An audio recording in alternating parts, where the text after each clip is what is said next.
Howdy!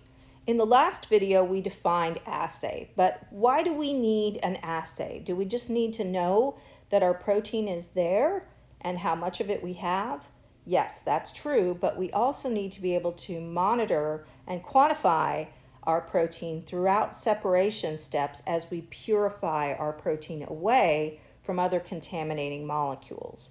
And so that's what we're going to be doing in this video. We're going to begin that process of separating our protein from other biomolecules that are contaminating our sample. So for example, if you wanted to make insulin, it used to be we purified insulin from bovine pancreas, and that was a very tedious way of obtaining just tiny amounts of insulin to be used therapeutically.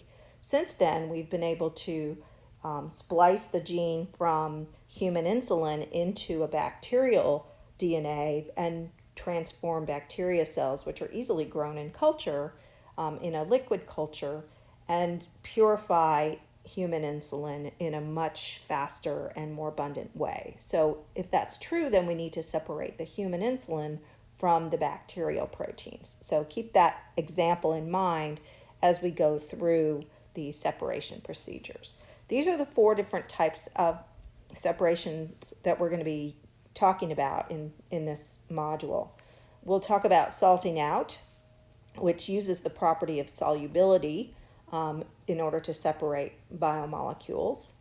We'll talk about chromatography, which separates proteins based on their, and other biomolecules, based on their net charge, their polarity, their size, or their ability to bind ligands. Ligand's a fancy word for binding partners.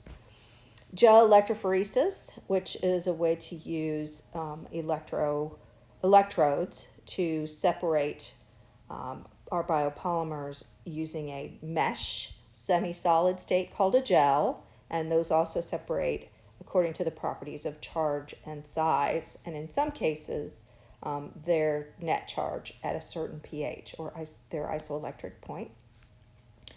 And then finally, at the very end of this unit, we'll talk about ultracentrifugation, that separation of very large biomolecules, macromolecules, and higher order assemblies, like viruses, by separating them based on their size, shape, and density. Okay, so those properties and the purification techniques are listed in Table 5-2. The protein properties or characteristics that are exploited are in the left in bold, and then the purification procedures that exploit those properties are shown in the right, on the right hand column. Solubility is what we're going to use in our example of salting out, and we'll do that on the next slide. When we talk about a charge, the charge of our protein, we'll be revisiting pKa's, and we'll be applying your MAD pKa skills to determine the net charge of our polypeptides at a given pH, and that will help us determine how we can exploit that net charge to separate our protein from contaminants using chromatography such as ion exchange chromatography. Electrophoresis also takes advantage of charge, and so does the electrophoresis called isoelectric focusing.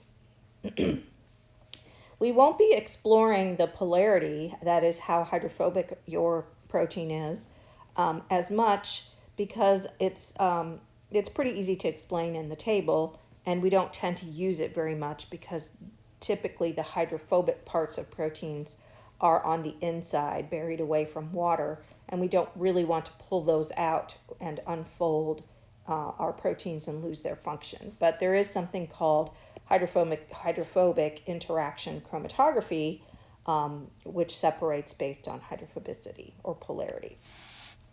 Size is how molecules are separated on a gel filtration chromatography column, and also SDS polyacrylamide gel electrophoresis.